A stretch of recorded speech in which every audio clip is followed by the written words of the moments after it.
এক সময়ের কথা, এক জঙ্গলে বড় এক হাতি থাকত। সে খুব শক্তিশালী আর অহংকারী ছিল। সব পশুপাখিকে তুচ্ছ মনে করত। ছোট প্রাণীদের দেখলেই সে হাসাহাসি করত। একদিন সে জঙ্গলের ভিতর হাঁটছিল।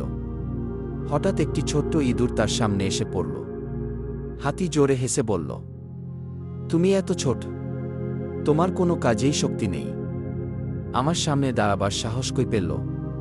ইঁদুর ভয় পেলেও সাহস করে বলল, হাতি ভাই, আমি ছোট হলেও একদিন হয়তো তোমাকে সাহায্য করতে পারব। হাতি হেসে বলল, তুমি আমাকে সাহায্য করবে? অসম্ভব। কয়েকদিন পরের ঘটনা। একদল শিকারী এসে হাতিটিকে জালে ফাঁদে ফেলে দিল। হাতি অনেক চেষ্টা করল মুক্ত হওয়ার, কিন্তু শক্তিশালী হলেও ফাঁদ থেকে বের হতে পারল না। হাতি তখন জোরে জোরে ডাকতে লাগল।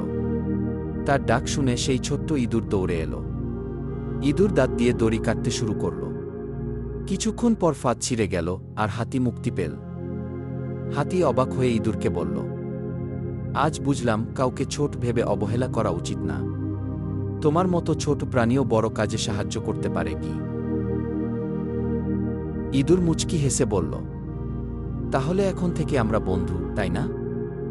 হাতি মাথা নেড়ে বলল, হ্যাঁ, তুমি আমার সত্যিকারের বন্ধু। শিক্ষা: কাউকে ছোট বা দুর্বল ভেবে অবহেলা করা উচিত নয়।